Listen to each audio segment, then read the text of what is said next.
নমলিগড়ত ধনশিৰিৰ ভাদমহীয়া বানৰ তাণ্ডৱ বানত এটি উটি অহা এগৰাকী বৃদ্ধাক উদ্ধাৰ কৰিছে ৰাইজে নমলিগড়ৰ মৰঙী চাহ বাগিচাত এই ঘটনাটো সংঘটিত হৈছে সৰু পথাৰৰ ৰঙাপাৰাৰ পৰা বানত উটি আহিছে বৃদ্ধাগৰাকীৰ নাম হৈছে পাতাসী দেৱী সংকটজনক অৱস্থাত চিকিৎসালয়লৈ প্ৰেৰণ কৰা হয় বৃদ্ধাগৰাকীক নিশাৰে পৰা দ্ৰুতগতিত উফন্দি উঠিছে ধনশিৰিৰ জলপৃষ্ঠ আৰু ভাদমহীয়া বানত এটা প্লাবিত হৈ পৰিছে মৰঙী মৌজাৰ ন অঞ্চল এগৰাকী বৃদ্ধা উটি আহে আৰু বৃদ্ধাগৰাকীক ইতিমধ্যে উদ্ধাৰ কৰি চিকিৎসালয়ত ভৰ্তি কৰোৱা হৈছে নমলিগড়তে ঘটনাটো সংঘটিত হৈছে নমলিগড়ৰ ধনশিৰি ভদিয়া বানৰ তাণ্ডৱ দেখিবলৈ পোৱা গৈছে বানত উটি অহা এগৰাকী বৃদ্ধাক উদ্ধাৰ কৰিছে ৰাইজে নমলিগড়ৰ মৰঙী চাহ বাগিচা অঞ্চলত উদ্ধাৰ কৰা হৈছে এই বৃদ্ধাগৰাকীক উদ্ধাৰ কৰাৰ পাছতে ততাতৈয়াকৈ চিকিৎসালয়ত ভৰ্তি কৰা হৈছে সৰু পথাৰৰ ৰঙাপাৰাৰ পৰা বানত উটি আহিছে এই বৃদ্ধাগৰাকীৰ নাম হৈছে পাতাসী দেৱী সংকটজনক অৱস্থাত পাতাসী দেৱী চিকিৎসালয়ত ভৰ্তি কৰা হৈছে নিশাৰ পৰা দ্ৰুতগতিত উফন্দি উঠিছে এতিয়া ধনশিৰিৰ জলপৃষ্ঠ ভদিয়া বানত প্লাবিত হৈ পৰিছে মৰঙী মৌজাৰ ন অঞ্চল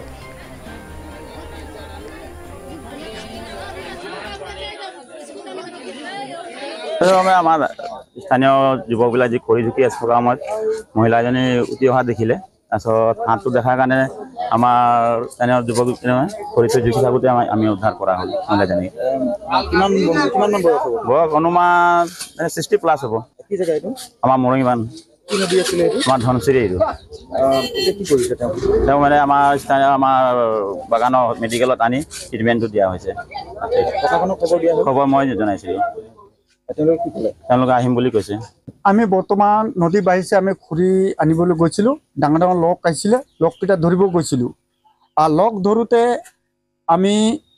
মহিলা এজনী উটি আহিছে লেকিন ভালকৈ দেখি নাপালোঁ ডিঙিটো দেখি পালোঁ ডিঙিটো দেখাৰ পাছত কোনোবাই কাটি পেলাই দিছে এনেকৈ লাগি গ'ল ভয় খালোঁ তাৰপাছত হাতটো যেতিয়া দিলে তেতিয়া আমি গম পাই গ'লোঁ যে মানুহজনী জিন্দা আছে আমি জাপ মাৰিবলগীয়া হ'ল আৰু তেখেতক আঙুচি দিলোঁ আঙুচিটোক ধৰি পেলাই যেতিয়া আমাৰ নৈ কাণত গুচি আহিলে তেখেতক আমি উদ্ধাৰ কৰি এটা ঘৰত লৈ জুই চুই দি গৰম কৰি ৰাখিলোঁ সি ক'ৰ হয় কেনেকৈ ক'ৰ পৰা আহিছে সেইবিলাক আমি সুধিবলৈ সময় নহ'ল সেইটো আপোনালোকে জানিব বা চৰকাৰ মানুহ সেইটো আমি ইমানখিনি ধ্যানে নিদিলোঁ বাছ আমি উদ্ধাৰ কৰোঁতে মানে আমি তাক বচাব লাগে জাপ মাৰি বচালোঁ ইমান পানীত জাপ মাৰি পেলাই আমি বচাইছোঁ সেইটো আমি জানো কি জেগা এইটো মৰঙী বাগান চাহ বাগিচা